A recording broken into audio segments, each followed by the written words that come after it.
This one scene where I was standing in front of the window looking in at Paul and the girl talking to each other in a friendly way. I didn't see them flirting with each other. Paul was in love with me. That was before we got married. And he was my best friend, and I was in love with him, and we were engaged, sort of, you know. And we're not traditional people, so. But, you know, we were really best friends, and we share so many things with each other, you know. Love for dogs, love for nature, hiking, hot springs, so important. But I saw them talking to each other. And when I look back on that scene, I clearly realize that this was exactly the pain from the past, and it wanted to come up through this route, you know. It saw its opportunity. Now is your chance. It was knocking on the door. Now is your chance to feel me, to feel the pain, to feel the trauma from the past. Don't let it slip away. Don't run off by feeling like a ghost. Don't run off by going into a bar. Don't do this or that. Face it. Now is your chance. I'm looking through the window. I see them talking to each other. If they were flirting, that would have confirmed this pain. But they weren't, which is good for me in this moment, not because it was feeding my ego or anything, or feeding my act out, or making me feel more at peace. But it was good for me, this neutral situation, that they were not flirting with each other, because through the contrast of this kindness from Paul, I was actually feeling a little bit safer, so I could come a little bit closer to that trauma. When we feel totally unsafe, we just run, we just bolt away. So then there's no healing happening if we feel unsafe. So the only way we can even get closer to the pain and to the trauma and let it surge up and runs through our systems, seen and heard and cried over, cried with it. You cry this thing out of your body. Okay? With full consciousness, without running away, without resistance. Okay, it's a meditation. And then it runs through, and then it becomes information that is totally neutral, and that is something that you have, and I don't use the word master or conquer like Tony Robbins, because it's much deeper than that. You have not even transcended. There's no transcending, not even no jumping over nor through. It's like you lived it. You lived through it. You are this pain. You feel this pain. It becomes integrated in a wholesome way. It becomes neutral information that's stored in your system, instead of having that knocking on the door all the time. I want to be seen. I'm your pain. I want to be seen and felt. If we didn't have the childhood pain, this is a factual statement, we would not be antinatalist. Trust me, girl out there. Girl, okay? YouTuber, girl, okay? Trust me. It's the truth. Diane, I don't know. I don't know who you are. Mirka, I love you, Mirka, okay? So there aren't very many antinatalists. Our community is small. Okay, so If we didn't, it's not the same as what Francois said to me, like, if you looked like Babette, you wouldn't be an anti-natalist. That's total BS, what he said. That's complete BS. Just because someone looks like Babette doesn't mean, no. I can still have pain and look like Babette. But if we hadn't been traumatized by our parents, we would not be in this mind state. We would not be questioning existence. You don't question existence if things are in a smooth flow. That thought never comes up, that emotion never comes up. If you are in a smooth flow of complete love, that is like, and that's also what I just wrote under the Jiddu Krishnamurti video, is that's when all of these thought processes started to happen. When the self dissolves, what's the only thing is left over is love. You dissolve the self. What is the self? It's the self. A fixed idea of the ego. The ego is the self, fixed idea of this. This is my identity. I can run off with it from the pain. See, it's always this running off from the pain.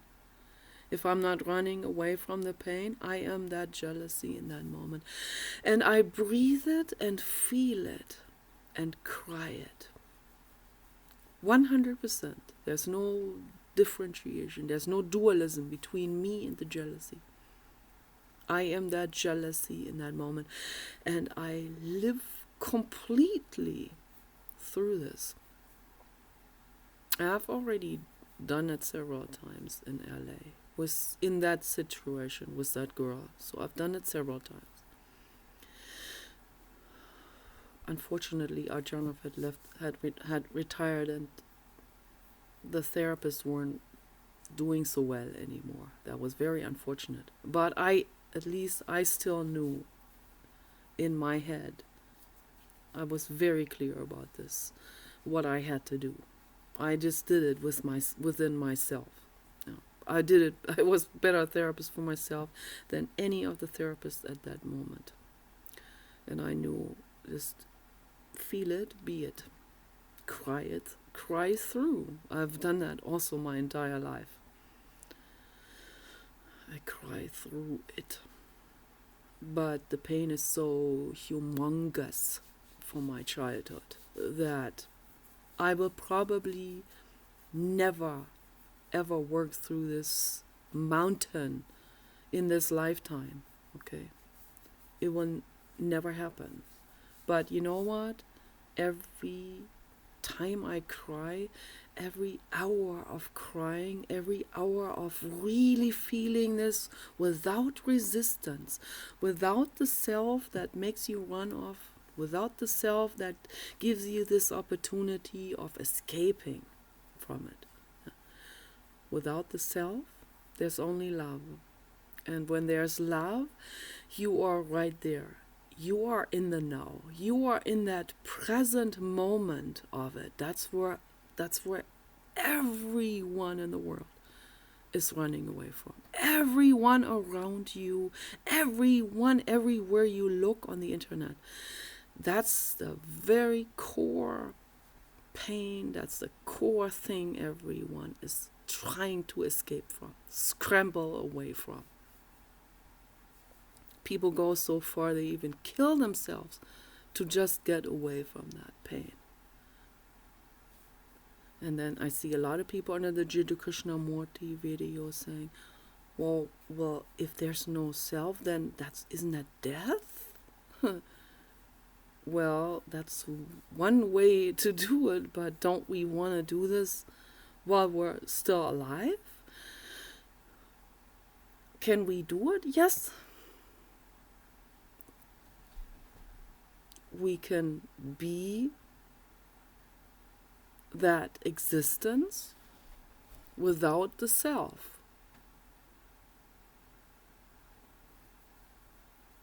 I look through the window, I see them talking to each other, I am jealous, and I don't run away from it.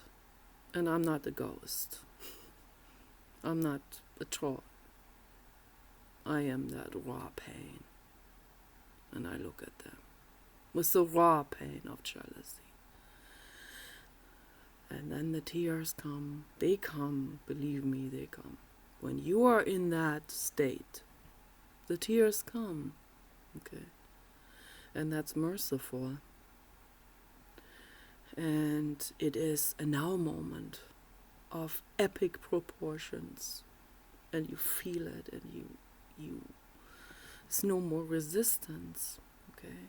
And there's no self, there's love. I wish them happiness, and if they did flirt, if I'm really in the now moment, I wish them happiness. There's just love, and there's this self-pity. It's okay in that moment, I can cry the self-pity in big tears. I can feel ugly, and I can let the tears, huge tears, rivers of tears, run through my eyes. And I can sob, and I can howl to the sky. And I've done all of that. And it's marvelous to do. And in that moment, in that very moment, I'm not thinking about being an antinatalist. In that moment, when the self is gone, there's no more antinatalism.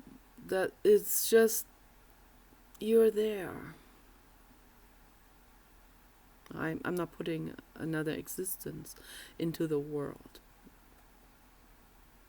But in this moment, I'm not gonna shout at my mother for putting me into existence. In that moment, I'm just there.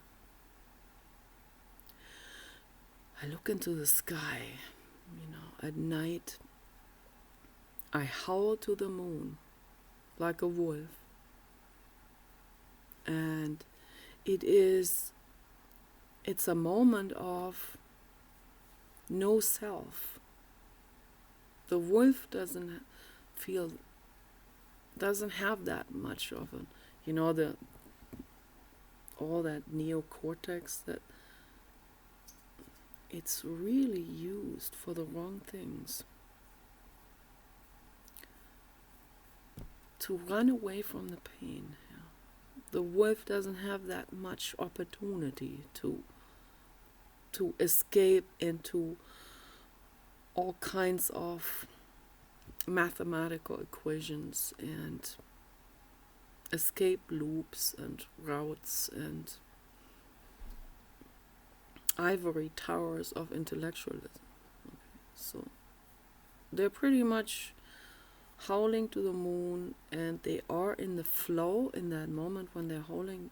They are in the flow. When they're fighting with each other over hierarchies, that's already a step in the wrong directions. But they don't know that.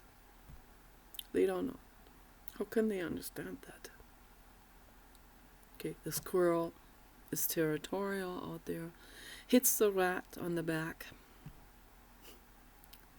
It's territorialism. That's already self. That's ego. I think it starts I think it's something that is archaic.